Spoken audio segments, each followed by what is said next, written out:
What's up, everybody? Thanks for checking back. Still at my undisclosed deployed location, but I've only got a few more weeks left to go. So once I get home, we'll get some good content up for you guys to check out on the channel. Some tips, tricks, show you some of my projects, give you a good walk around to the shop that I currently have, and just general get everyone up to speed. Now, the fact that I've been deployed hasn't kept me from ordering parts. When I return, I should have a giant pile of boxes from Amazon, Rock Auto, I mean, you name it. I've been ordering them to try and get these projects back on track.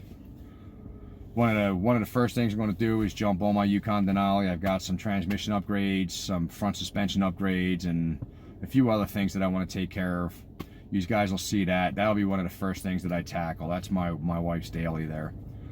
I've also picked up a good deal of parts on my station wagon. It's an 81 Buick Century, Grand National 6-cylinder, nitrous oxide, giant turbo, methanol. It's loaded with a ton of upgrades. You know, here's a picture of it. I ordered 2 oil catch cans. One I'm going to introduce into the PCV system just to try and clean that up a little bit. I've also picked up another one to use for crankcase evacuation. I am going to use a later model GM electric smog pump and convert it for crankcase evac duties. I've got a Racetronics harness. Now I could have made my own harness, but for the price and it was on sale, I couldn't have bought the components and the wire to make it, so it wasn't really worth my time. I mean, here's a nice picture of it. I'll use a 4 psi hop switch, so it only comes on under boost. Apparently these electric motors don't like to get run all the time.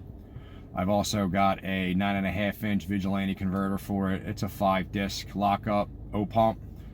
When I rebuilt the transmission, I used a Pro Tour Converter's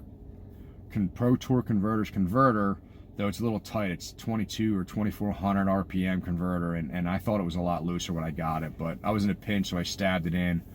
I'm not terribly happy with it. It's not loose enough for that turbo. I've also picked up some minor parts from my 32 Ford we call Rusty, some hood rubber bumpers and a few other things just to get that guy back on the road, and generally some other randoms. I bought a bunch of RC parts, some tools and stuff like that, but when I get in, we'll run through the shop. I'll show you guys around what I've got going on, what vehicles that I have, and I'll get started. So keep checking back. I mean, hit the like button, hit the subscribe button, and we'll have some great video up there for you, and thanks for checking it out.